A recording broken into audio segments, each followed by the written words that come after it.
I want to introduce this video really quick. In this video, I'm going to give you an overview of the 4 arrows in human design. And if you're looking at a human design chart, they're the little arrows that you see at the top on either side of the head of the body graph.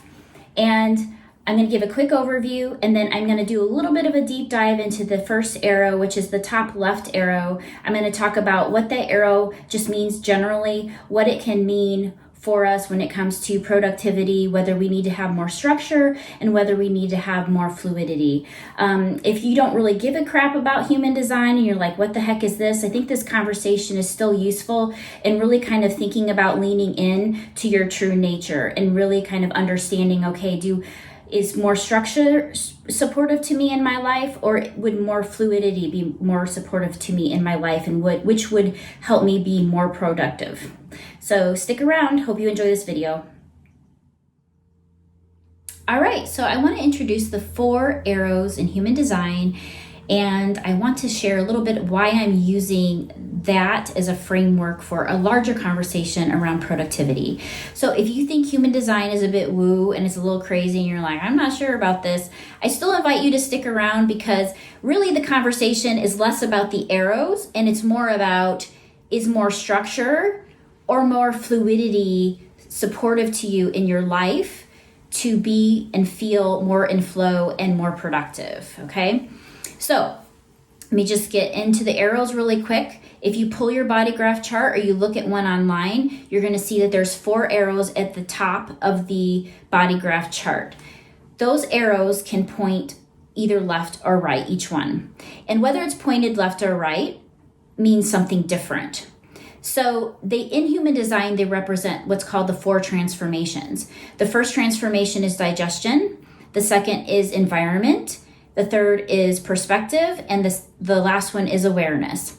So the arrows in a nutshell tell us how we relate to the world around us and how we're designed to take in information. And I believe that even talking about the arrows in a very simple way can give us insight on how we might be more productive.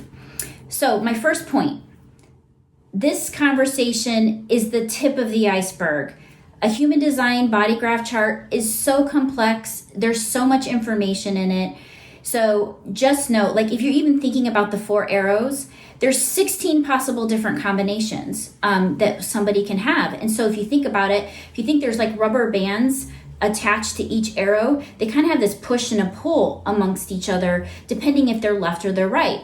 So I really recommend that if you really want to understand at a deep level what your arrows mean for you, have a conversation with your favorite human design expert, okay? Because they're going to be the ones who really tell you what it means for you. I'm going to be very reductive and simplistic when I'm talking about the arrows in relation to productivity. So I don't want any of my human design peers to get upset with me. So just be really aware that this is a very simple conversation. There's a lot of complexity, so you'd really want to talk to an expert if you want to understand what your dynamic looks like and what it means for you.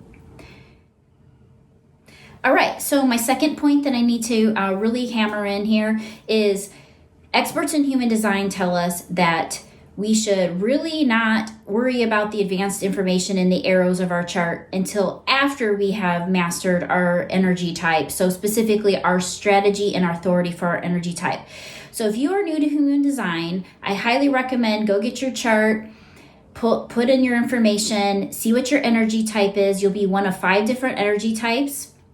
And really kind of understand what your strategy and authority is and start learning to master that before worrying too much about the details of all the other things in your chart. All that said, I'm being called to speak to the more advanced information in the arrows in a very simplistic way, just to kind of have this conversation around productivity. So just keep that in mind. The last thing I want to say is, again, like my disclaimer, is no tool or personality typing, whether it's human design, Myers-Briggs, Enneagram, like name it, whatever colors, like should define us, okay? We should never be feeling like we're put into a box. So in every video that I do on this, I recommend you lean into your own tuition and what feels right for you. versus what some, report tells you about yourself. So I just really want to make that really clear. Okay, so I'm going to get into the arrows now, and thanks for listening. Okay, so let's talk about the first arrow. So the first arrow is located in the top left side of the human design body graph chart. And generally speaking, keeping things super simple, this arrow tells us something about our brain and our digestion. So what does that mean? It tells us what are the right circumstances that should be in place for our brain to thrive and for us to have a proper digestion or taking in of information and external stimuli from the outside world. It can also tell us something about our digestion of food, but I'm not going to get into that in this video. If this arrow points left, it indicates this person might benefit from a little more structure. So it might mean that you have more of an very active brain and that you are taking in information in a very precise and structured way.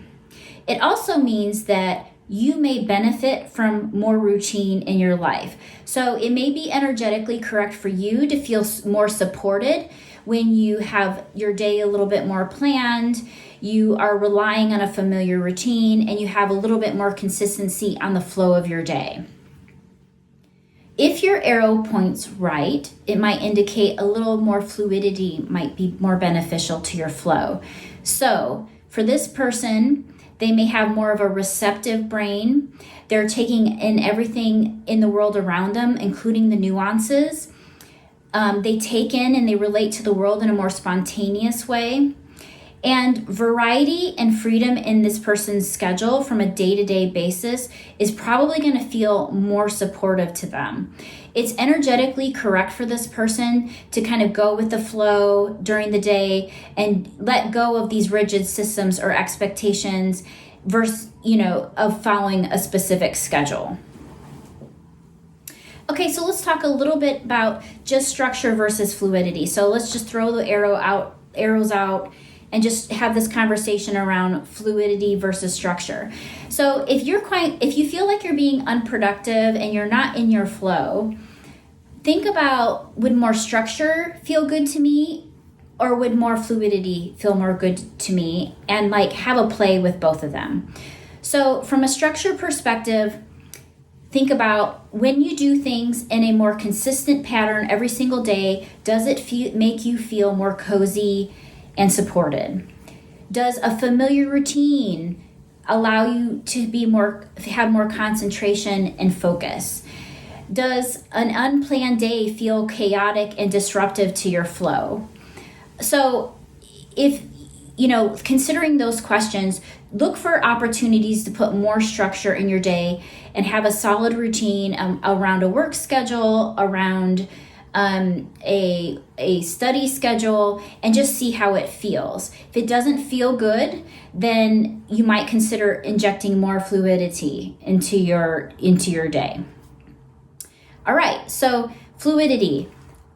If being overscheduled makes you feel confined and like it's too rigid, you might want to consider adding more flexibility and variety into your day, and just allowing for you to intuitively get into the flow of what are the things that I need to work on now. So what this looks like is having a general sense for, okay, I know what my commitments are, because being fluid obviously doesn't give us a license to not show up to appointments or commitments that we have.